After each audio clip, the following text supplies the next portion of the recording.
Il 23 ottobre inizierà a Napoli il processo per accertare la responsabilità per la morte di Chiara Iaconis, la trentenne padovana uccisa il 15 settembre 2024 da una statuetta, mentre passeggiava con il fidanzato nei quartieri spagnoli e morta dopo 2 giorni all'ospedale del Mare.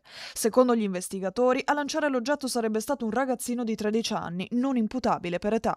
Il giudice dell'udienza preliminare ha ritenuto che ovviamente alla luce degli atti delle indagini preliminari ci sia una ragionevole previsione di condanna per entrambi i genitori che appunto non hanno adeguatamente vigilato e sorvegliato sui comportamenti del figlio e che quindi purtroppo questa negligenza e imprudenza ha contribuito a causare la morte di mia sorella Chiara. Un passo decisivo per la famiglia. La sorella Roberta, assieme a papà Gianfranco e mamma Cristina, si è recata nella città partenopea per seguire in prima linea ogni passaggio del percorso giudiziario.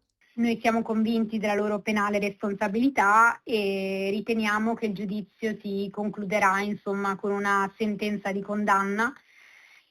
Ovviamente la morte di Chiara avrebbe potuto essere evitata se i genitori si avessero adottato comportamenti adeguati a tutti i segnali di gravissimo pericolo per sì, insomma, l'incolumità delle persone che nel corso del tempo si erano resi evidenti. Nulla potrà mai portare indietro Chiara. Dopo 2 anni dalla tragedia, il dolore è ancora enorme. La famiglia Iaconis chiede solo una cosa: che venga fatta giustizia. Siamo da una parte sicuramente contenti, anche seppur sarà un percorso sicuramente doloroso per noi, però siamo contenti perché è sempre un altro passo in più per dare giustizia a mia sorella, che sicuramente tutto questo non potrà mai riportarci indietro Chiara e che cosa era Chiara per noi, però sicuramente la verità e la giustizia non smetterà mai di essere cercata e noi arriveremo fino alla fine.